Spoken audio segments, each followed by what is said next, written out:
স্বাগত জানাচ্ছি Sunview kitchen এবং ব্লগের আরও একটি রেসিপিতে। আপনারা সবাই কেমন আছেন? আশা করছি সবাই ভালোই আছেন, আর আমরাও বেশ ভালোই আছি।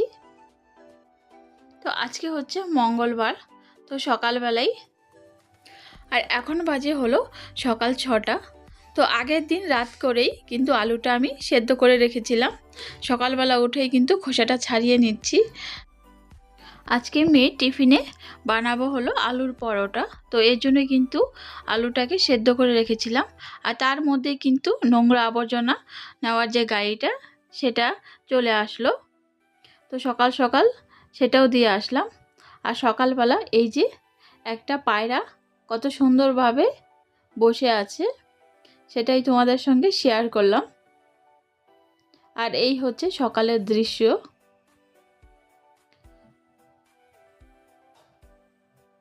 বেশ দারুণ লাগছিল সকালবেলা ঘুম থেকে উঠেই এরকম একটা সুন্দর দৃশ্য।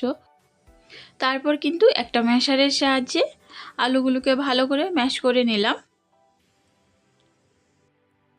সকালবেলা এত তাড়াহুড়ো লেগে যায় যে আগের দিন রাত করে একটুখানি যদি আগিয়ে না রাখা হয়, বা আগের দিন রাত করে যদি কেটে কুটে গুছিয়ে না রাখা হয়, সকালবেলা কিন্তু দেরি হয়ে যায়। তো আলুর পরোটার সঙ্গে হবে হলো টমেটো আর শসার চাটনি। এই চাটনিটা কিন্তু আলুর পরোটা এবং মোমোর সঙ্গেও খুব ভালো লাগে খেতে। তো এইটা কিন্তু আমার মেয়ের প্রিয় একটা চাটনি। তো টমেটো আর শসাগুলো এইভাবে আমি কেটে নিচ্ছি। আর লাগবে হলো রসুন, কাঁচা লঙ্কা, ধনিয়া পাতা।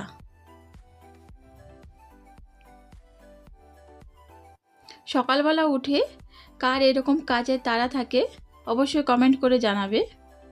তো আমরা মায়েদের কিন্তু সকালবেলা আমাদের এই কাজগুলো থেকেই থাকে। তো যতটা সম্ভব তাড়াতাড়ি করার কিন্তু চেষ্টা করছিলাম।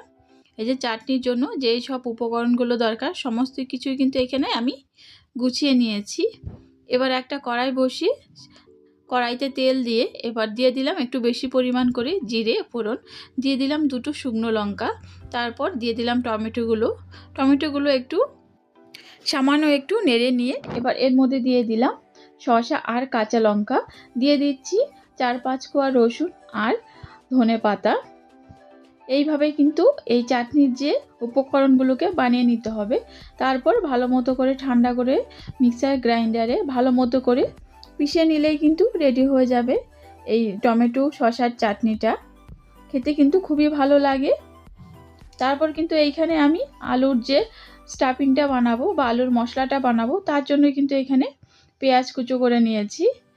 আর তার কিন্তু এইভাবেই আলুর পরোটা বানিয়ে দিতে হবে, মানে মশলা করে তারপর কিন্তু আলুটাকে মিক্স করতে হবে। তো এখানে কিন্তু আমি তেল দিয়ে পেঁয়াজ দিয়ে আদা রসুন পেঁয়াজ আর সমস্ত কিছু গুঁড়ো মশলা দিয়ে, যেরকম লঙ্কার গুঁড়ো, হলুদ গুঁড়ো, ধনিয়ার গুঁড়ো, জিরে গুঁড়ো দিয়ে মশলাটাকে বানিয়ে এবার এর মধ্যে ম্যাশ করে রাখা আলুটাকে কিন্তু দিয়ে দিলাম।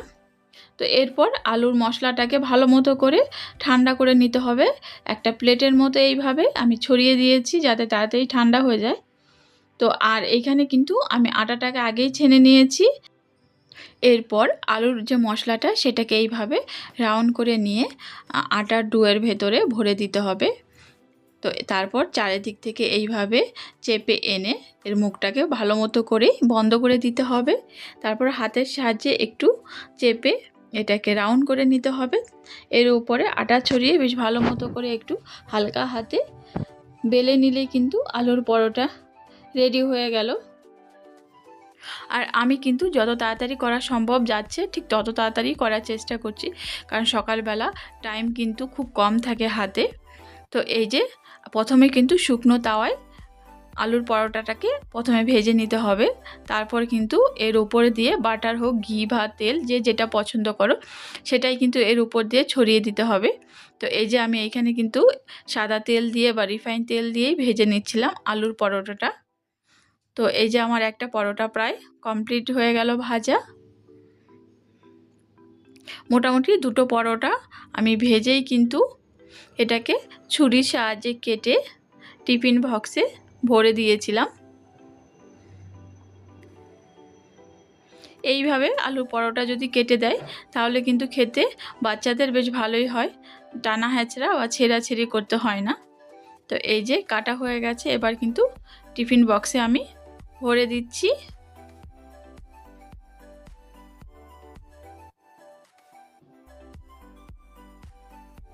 আর এইখানে কিন্তু আমি চাটনিটাও পিষে নিয়েছিলাম। তো এই যে হুটো পাটা করে কিন্তু স্কুলে প্রায় ঢুকে গেছে মেয়ে, আর সেই মুহূর্তে ঢুকেছে যখন নাকি গেটটা বন্ধ হবে। আর ওই দেখো ম্যাডাম আর সব স্টুডেন্টরাও দৌড়ে এসে ঢুকছে। আর রাস্তায় আস্তে আস্তেই কিন্তু এই যে একজন শাক বিক্রেতা বা ওনার সঙ্গে দেখা হয়ে গেল। একদম টাটকা সকালবেলায় কিন্তু শাক, ধনেপাতা, সমস্ত ধরনের শাকই এইখানে পাওয়া যাচ্ছে।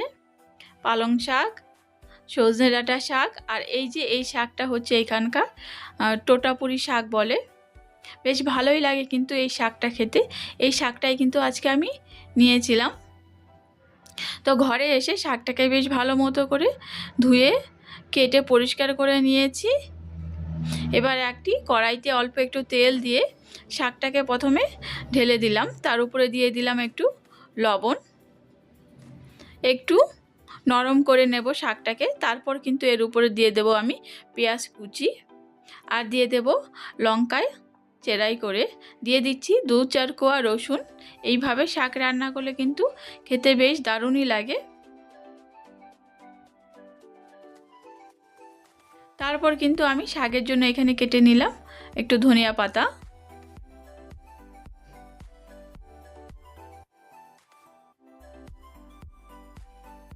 তো ধনিয়া পাতাটা আমার কাটা হয়ে গেছে।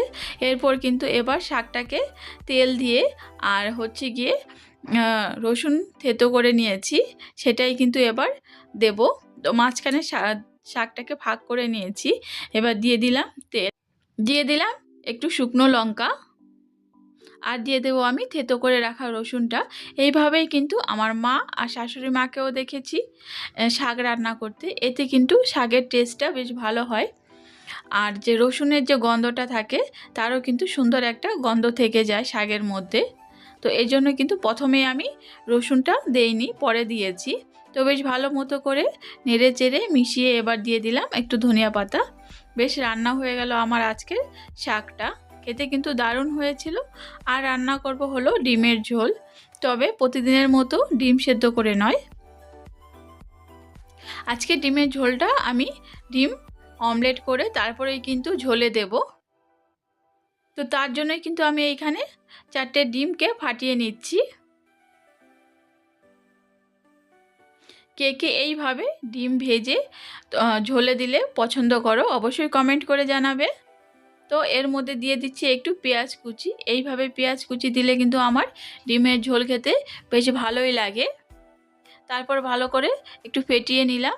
কড়াইতে দিয়ে দিলাম অল্প একটু তেল। তেলটাকে গরম করে এবার এই অমলেটটাকে এবার বানিয়ে নেব। পুরো ডিমের ব্যাটারটাই কিন্তু দিয়ে দিলাম। তারপর কিন্তু দেখো একটি খুন্তির সাহায্যে আমি ডিমটাকে 4টি ভাগে ভাগ করে নিচ্ছি। ভাগ করে এবার এই ডিমটাকে কিন্তু এইভাবে ফোল্ড করে নেব। আর এতে কিন্তু দেখো ত্রিকোণাকার একটা শেপ চলে এসেছে ডিমটা। আর বেশ কিন্তু ভালো লাগে এইভাবে ডিম রান্না করলে। তো ডিমে যেইভাবে আমি রান্না করি বা সবাই যেইভাবে ডিমটা রান্না করে ঠিক সেভাবেই কিন্তু রান্না করব। দিয়ে দিলাম জিরে, দিয়ে দিলাম একটু কুচনো পেঁয়াজ, আর এবার দিয়ে দেব বেটে রাখা মশলা। এখানে কিন্তু আদা, রসুন, পেঁয়াজ, কাঁচা লঙ্কা, টমেটো দিয়ে আমি এই মশলাটাকে পিষে নিয়েছি। মশলাটাকে বেশ ভালো মতো করে কষিয়ে নেব। আর অ্যাড করে দিচ্ছি এখানে সমস্ত গুঁড়ো মশলাগুলো, হলুদ গুঁড়ো, লঙ্কার গুঁড়ো, জিরে গুঁড়ো, ধনিয়া গুঁড়ো। তো সমস্ত মশলা দিয়ে এবার আরও একটু মশলাটাকে আমি কষিয়ে নেব। তারপর কিন্তু ঝোল দিয়ে তার মধ্যে দিয়ে দিলাম ডিমগুলোকে, দিয়ে বেশ ভালো মতো করে একটু ফুটিয়ে নিয়ে নামানোর আগে দিয়ে দিচ্ছি একটু গরম মশলা। আর এই যে এখানে কিন্তু আমি দুপুরের খাবারের জন্য থালাটা রেডি করে নিচ্ছি। আর মেয়েও কিন্তু চলে এসেছে। আমার ভিডিওটা কেমন লেগেছে অবশ্যই কমেন্ট করে জানাবে। আর যদি ভালো লেগে থাকে তাহলে অবশ্যই একটি লাইক করে দেবে। আর চ্যানেলটাকে সাবস্ক্রাইব করে অবশ্যই আমার পাশে থেকো।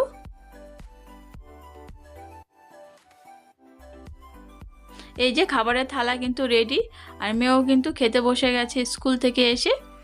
সবাইকে অসংখ্য ধন্যবাদ জানাচ্ছি। দেখা হবে নতুন একটা ভিডিওতে।